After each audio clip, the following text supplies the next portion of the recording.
कहानी दोस्त की पहचान। अमर की एक कपड़े की दुकान थी। शहर के सबसे महंगे बाजार में उसकी दुकान पर हमेशा भीड़ लगी रहती थी। उसके पास पैसे की कोई कमी नहीं थी। महंगी गाड़ी, आलीशान बंगला जिसमें वह अपने परिवार के साथ रहता था।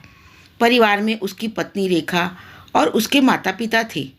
एक दिन अमर अपनी गाड़ी में पत्नी के साथ घूमने जा रहा था। वह एक हिल स्टेशन पर पहुंच जाता है। होटल में उसका कमरा बुक था। वह काउंटर पर पहुंचता है और कमरे में उसकी बुकिंग के बारे में पूछता है। अमर काउंटर रजिस्टर में साइन करता है। तभी मैनेजर एक वेटर को बुलाता है। मैनेजर उससे कहता है, साहब का सामान तीसरी मंजिल पर कमरा नंबर 306 में रखाओ। वेटर सामान लेकर आगे आगे चल देता है। अमर और रेखा दोनों उसके पीछे पीछे चल देते हैं। लिफ्ट से होते हुए वे सभी कमरे में पहुंच जाते हैं। कमरे में सामान रखकर जब वेटर वापस जाने लगता है तो अमर उससे कहता है, सुनो, ये लो टिप। अमर 100 रुपये निकालकर वेटर की ओर बढ़ा देता है। लेकिन यह क्या, वेटर पैसे न लेकर वापस जाने लगता है। अमर उसे रोकता है। अमर उससे कहता है, अरे ये हम अपनी खुशी से दे रहे हैं, रख लो। तुम्हारे मैनेजर से हम इसके बारे में कुछ नहीं कहेंगे। वेटर चुपचाप पैसे अपनी जेब में रख लेता है। तभी अमर उसे रोकता है और कहता है, तुम राकेश हो ना? वेटर ने कुछ नहीं बोला। वह चुपचाप वहाँ से चला गया। तभी रेखा अमर के पास आई और बोली, क्या बात है, आप कुछ परेशान लग रहे हो और वेटर से क्या बात कर रहे थे? अमर ने कहा, रेखा, यह मेरे बचपन का दोस्त था, लेकिन अब मुझे पहचान नहीं रहा है।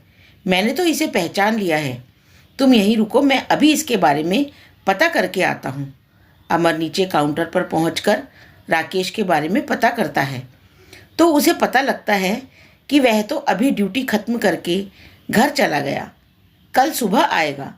राकेश ने दूसरे वेटरों से उसके घर के बारे में पूछा, लेकिन किसी को उसका घर मालूम नहीं था। अमर अपने कमरे में वापस आ जाता है। रेखा उससे पूछती है तो अमर कहता है, रेखा, हम दोनों बचपन के दोस्त हैं। राकेश पढ़ने में बहुत तेज था, लेकिन फिर उसके पिता पर बहुत कर्ज हो गया था। इसके पिता अपना घर बेचकर कर्ज चुकाकर अपने परिवार के साथ कहीं चले गए। राकेश ने मेरी बहुत मदद की है। अगर वह नहीं होता तो मैं यहाँ तक कभी नहीं पहुँच पाता। अगले दिन राकेश काम पर नहीं आया। राकेश के घर का पता भी नहीं लग पा रहा था। अमर और रेखा घूमने निकले, लेकिन अमर का मन किसी चीज़ में नहीं लग रहा था। वह हर समय राकेश के बारे में ही सोच रहा था। अगले दिन उनका होटल में आखिरी दिन था। होटल छोड़कर अमर ने सामने ही दूसरे होटल में कमरा ले लिया।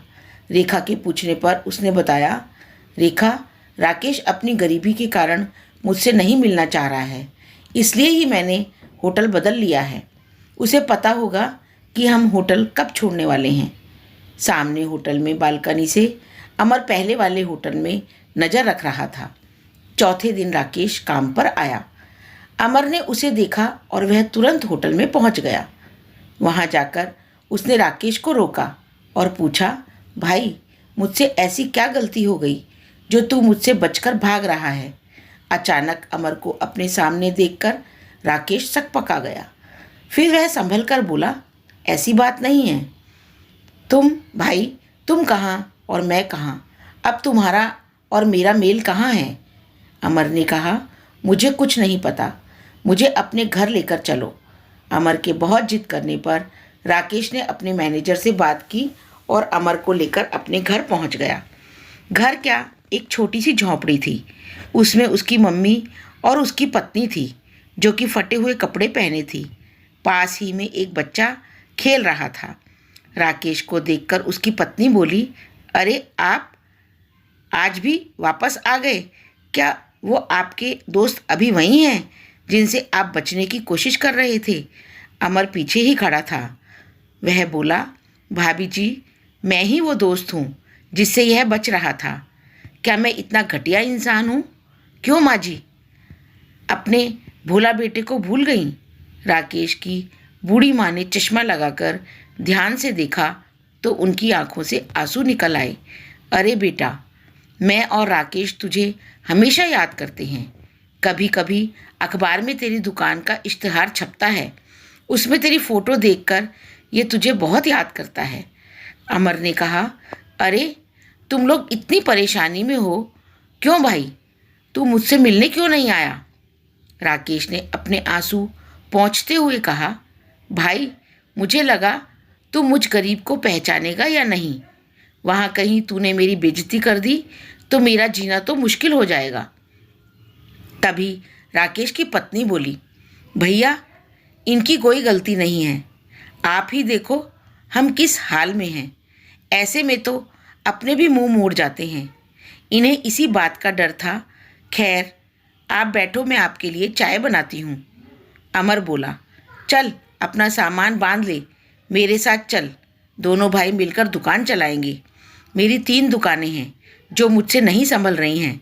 राकेश ने कहा, नहीं भाई मैं ठीक हूँ, तुझे मैं आज भी याद हूँ, यही बहुत है मेरे लिए। अमर ने उसे डांटते हुए कहा, तेरा तो मुझे पता नहीं, लेकिन अपनी माँ और भाभी को मैं इस हाल में नहीं देख सकता। मैं इन्हें लेकर जा रहा हूँ, तेरा मन हो तो आ जाना।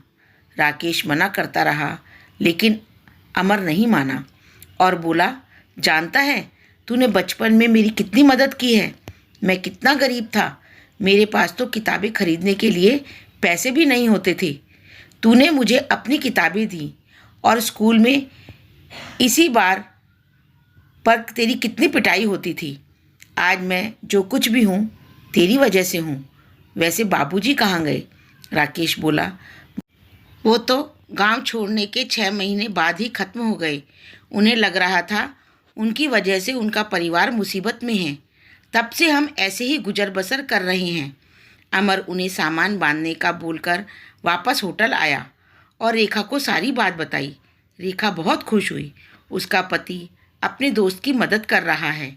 दोनों ने जाकर राकेश का सारा सामान ट्रक में चढ़वाया और उन्हें अपने घर ले आए। वहाँ दोनों भाइयों की तरह रहने लगे। राकेश अब धीरे धीरे काम सीखने लगा। अमर ने एक दुकान की पूरी जिम्मेदारी राकेश को सौंप दी थी।